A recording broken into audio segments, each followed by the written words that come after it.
Dear viewers, welcome to the part 4 of the lecture series on weldability and welding metallurgy of chrome moly steels.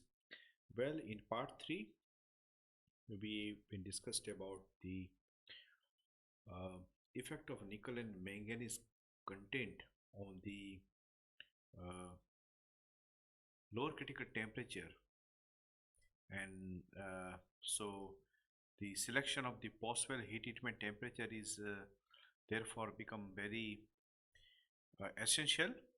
If your composition is containing nickel plus manganese, say between 1 to 1.5 weight percentage, then your possible heat treatment uh, temperature range may start with 732 to somewhere here 787. So it is a safe temperature, because as I have told you very initially, the post-well heat treatment must be below their lower critical temperature. So as a guideline, this nickel plus manganese content is to be checked for selection of this. And this is a P91 weld metal lower critical temperature versus nickel plus manganese graph. But the P92 is about 50 degrees Celsius higher. So this P92, this curve, as you can see this, as the nickel content is increased, nickel plus manganese content is increasing, the lower critical temperature is decreases. So this is the effect of nickel and manganese on the composition of steel, right? As the nickel and manganese content increases, the lower critical temperature is decreases. So we have to be very careful while selecting the uh, post-well heat treatment temperature, because in any case we should not cross this post-well heat, this lower critical temperature range. Otherwise the structure will be converted into the austenite, and with a normal air cooling the structure will obtain martensitic structure, and the martensitic structure is uh, highly brittle structure, and the weld, the P91, these chrome moly steel welds uh, result into cracking. So nickel plus manganese lower the lower critical transformation temperature.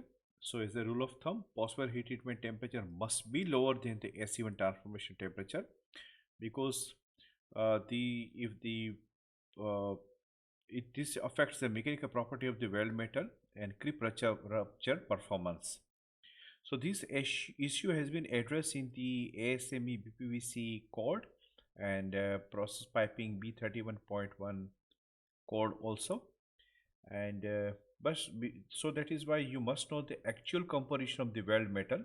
So it is recommended that this physical metal identification facility is nearby the heat treatment shop, so that you can calculate, so you can check the actual composition of the weld metal and accordingly decide the post-well heat treatment temperature. And if you do not know nickel plus manganese percentage, then you have to start with the narrow range, say from 730 degrees to Celsius to 774. This is the safe temperature, and that will be always below the lower critical temperature. So as per the ASME BPVC 1 and B31.1 code, boiler and pressure vessel code, and process piping rules, if the uh, nickel plus manganese content is greater than 1 and less than 1.5, the recommended post-well heat treatment temperature is 732 to 787 degrees Celsius. If this nickel plus manganese is less than 1, that is, it is 732 to 798 degrees Celsius. So for a less than 1, here it is a minimum is 732 to 798. 798 here, and we may use 718 degrees Celsius if the section thickness half inch, less than half inch. So regarding the post-well heat treatment of P91 and P92 steel, so you stringent control on the post-well heat treatment ensure essential to ensure the proper ductility and toughness at room temperature. Otherwise, this weldment will not pass the hydro test. And the rate of heating and cooling be controlled as per the code requirement. So you would see the temperature versus time graph. You would see this, it is first preheated to this temperature to 225 degrees Celsius. This is weld preheatment.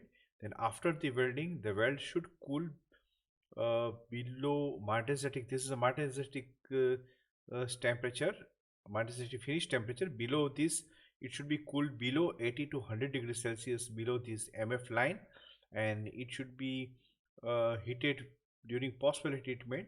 The weldment should be heated with a rating of 100 to 150 degrees Celsius per hour. Then it should be held per the section thickness, 1 inch per hour as a thumb rule, between 745 to 775. Like heating, it should be rate of control. Rate of cooling should also be controlled to 150 to 200 degrees Celsius per hour. Then below 400 degrees Celsius, it is cooled in steel air.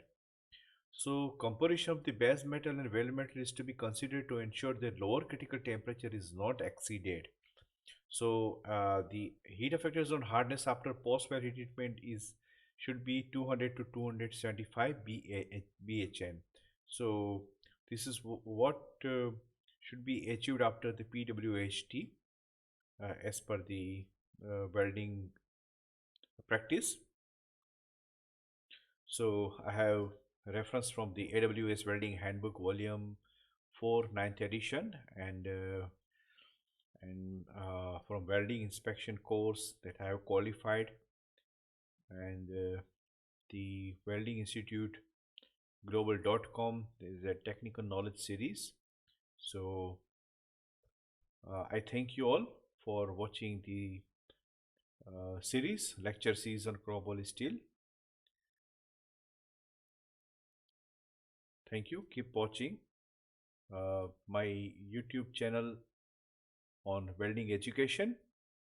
And in case of any doubt, you may call back, or you may write to me on purvesh2578 @ gmail.com, and you can subscribe to my blog weldingknowledge.co.in. So I'll be happy to answer your any query related to welding and weldability of steel, carbon steel, slow alloy steel, stainless steel, nickel based alloy, chrome steel, and whatnot. Thank you very much. Thank you very much.